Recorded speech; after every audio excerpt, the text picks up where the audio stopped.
everyone, it's Trevor again. I'm going to be doing another reaction video again. I'm giving you to top 10 scary toy stories. So yeah, let's just get into the video right now. By Amazing Top 10. Right, if some of you came here looking for a scary video about the massively popular Disney Pixar movie Toy Story, then you come to the wrong place, I'm afraid to say.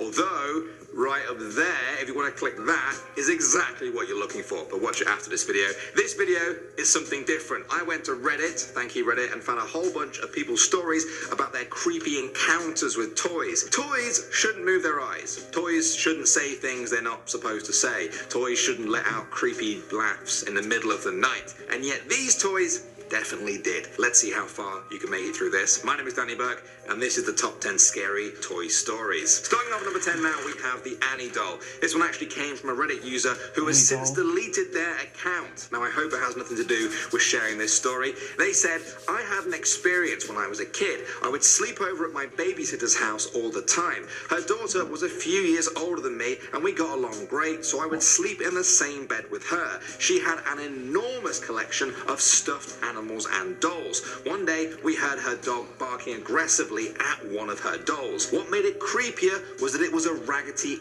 Ann doll. We told her parents and they didn't listen. And if the doll was in the room, we couldn't sleep, so her dad placed it on the kitchen counter. We woke up to him cursing up a storm. We ran out and could hear the dog and the doll growling at each other. Her dad got dressed, grabbed the doll, and supposedly dropped it off at a dumpster a few miles away.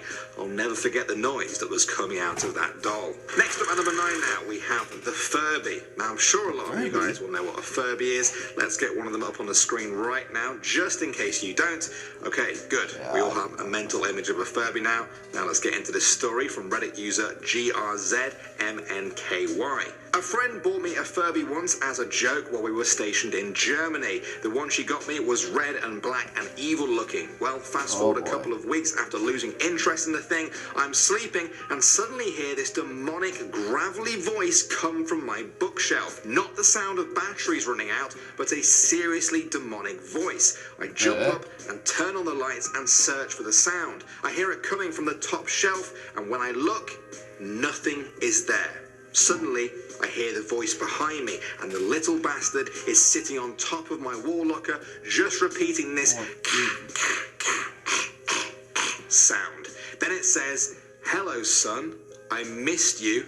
I immediately took it out to the burn pit and cleansed it with fire. It screamed as it burned, and I can still hear those screams 10 years later. Yeah, I wasn't messing around with this video, guys. Coming in at number 8 now, we have Amazing Amy. This one also came from a Reddit user who has since deleted their account. I'm starting to sense a bit of a trend here. They said, I had a toy that was dangerous to my mental health. It was called Amazing Amy and was interactive and came with a bunch of accessories. It would say things like, "Mommy, me want peas," and you were supposed to take the spoon for the peas that had a little sensor in it and put it in her mouth. Now, unfortunately, the sensors in mine didn't work properly, so I would feed it the peas, and it would say something like, "Me no want cookie, me want peas," and would get progressively angrier the more you got it wrong. My dad walked in on me crying one day while slamming the pea spoon into my doll's face with all the force my tiny arms were capable of. He decided he'd had enough.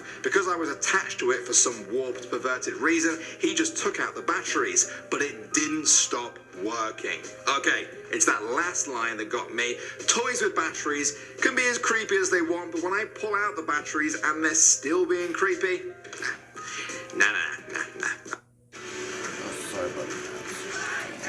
The BMW Road Home sales event is going on now.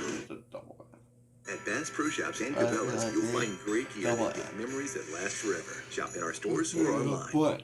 I'm out. Moving on to number 7 now, we have Greeder and Cedar. This one comes from user Without Within, and it has an interesting twist. They said, when my brother and I were little, we had 2 clown dolls that were named Greeder and Cedar. When I say we were little, I mean very young, as in pre-kindergarten young. So there's not a whole lot of detail I can now remember about these dolls. If I had to describe them, I would say that it looked like homemade knockoffs of Raggedy Ann and Andy. One was a boy, the other was a girl. One doll had yellow yarn hair. One was in overalls, very late 70s, early 80s style. When I asked my brother about them, he also remembered Greeder and Cedar. Here's the thing, all the grown-ups in my family who've been asked, my parents, aunts and uncles swear that my brother and I never owned clown rag dolls. However, we've been told that Greeder and Cedar were the names of our imaginary friends. Okay, so, were they imaginary friends or were they real? I don't even know which is more creepy at this point. Coming in number 6 now, we have 6. This one came from Reddit user Wonderstrom. They said, this happened to me once while I was painting. I was alone in the house when a toy in one of the far rooms came on and started playing this creepy music really slowly and out of tune, like it was half broken. I thought it was really weird, and I had this app on my phone that supposedly used radio frequencies to talk to spirits. So I opened the app and asked, is anybody there? Half joking. It came through kind of muddied, but I heard a voice on the other end say yes. A bit nervous at this point, and then I asked, how old are you? And it responded 6. Clear as day in a little girl's voice. I couldn't finish that job fast enough. Moving on to number 5 now, we have 2 mice. This one comes from Reddit user Nyongatree. It didn't get much attention in the thread that it was posted in, which is a shame, so I thought I'd share it on here. They said, when I was younger, about 10 to 12 years old, I remember my mom had 2 Minnie and Mickey Mouse dolls. They were as tall as a 5-year-old child, so for a toy, they were quite big. A friend of my grandma gave them to my mom, and then she gave them to me. I used to play and sleep with them, but at the time I started noticing weird stuff happening with the toys. One day I left Mickey in the bed and Minnie in the living room, so I went to the kitchen because my mom was talking to me. When I came back, Mickey was close to the door of the bedroom, like if he was trying to get out of there. It happened a few times in different parts of the house. The toys were always moving from one part to another. I asked my mom if she could have moved them, but she said no.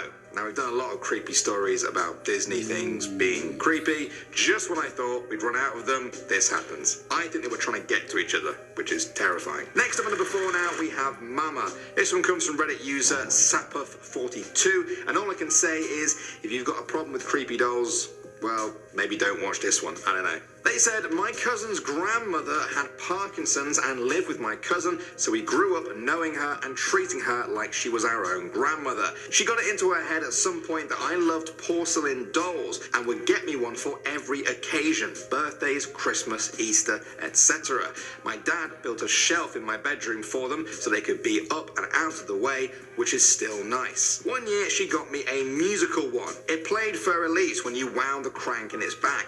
After a few weeks, it started playing it at night when I went to bed. Strangely enough, this creeped me out, and I moved that one from the shelf into the closet. The next couple of nights I heard Mama, Mama, Mama from the closet. That doll was promptly moved to the basement, and when we moved, it stayed in the basement forever. It's probably still there, isn't it? Next up at number 3 now, we have the eyes. This is a short one by Reddit user Time Travel. They said, I had a stuffed animal's eyes move once. I was looking at it while my mom read me a bedtime story one night. I was holding the stuffed dog and looked in its eyes, and the pupils moved like it was looking down. I never could look at this dog again. I have many stories in that house. I've thought about writing an entire post, but it's a long one. Yeah, I'd like to hear that. That was a short one, but I don't know. It just got to me. Anything with a toy watching you and moving its eyes, nah, I'm out. Moving on to number 2 now, we have Suffocation. This one comes from Reddit user Jadazelvest. They said, I used to collect porcelain dolls as a kid, not because I liked them, but my family kind of forced them on me, so I guess I thought I had to like them.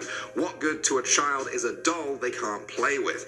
Anyway, I never had a problem with them since they were a norm for me, until one night I had a terrible nightmare. One of my dolls, the one that sat on my nightstand next to my bed, it watched me while I slept, creepy, no, had crept into my dreams and had glowing red eyes and told me it was going to eat my mom and my stepdad and then use a plastic bag to suffocate me. What?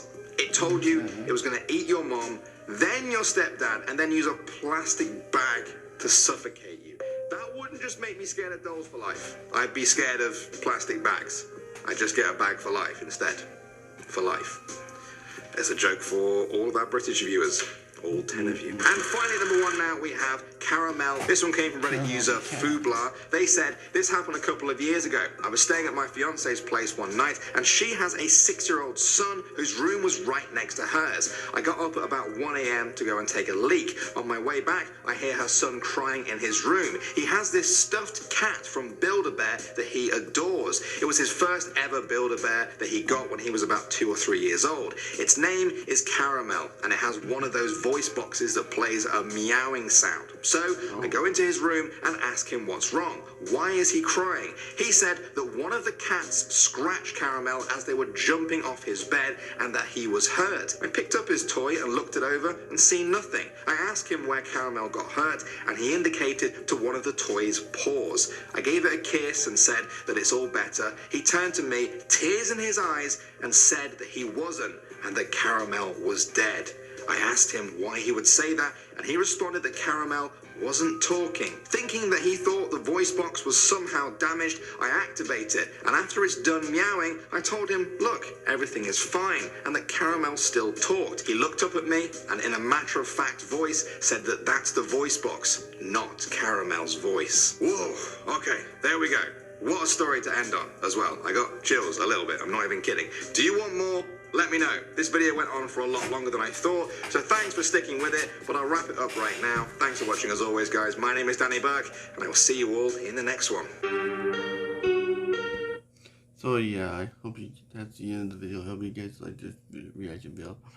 Like, comment, subscribe, turn on the notification bells on every time I upload. I'll see you guys later. Peace out, everyone.